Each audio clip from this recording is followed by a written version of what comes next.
அம்பானி நானாகிறேன். இந்த இன்ப மகாராஜ பெற்ற புது ரோஜ எலிசபெத் ராணியின் பேத்தியே. தாயே தாயே மகளன வந்தாய், தந்தை சிந்தை நலமுற வந்தாய்.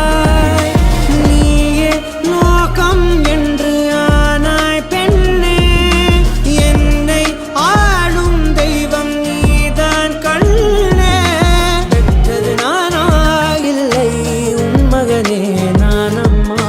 தாயே தாயே மகளன வந்தாய், தந்தை சிந்தை நலமுற வந்தாய்.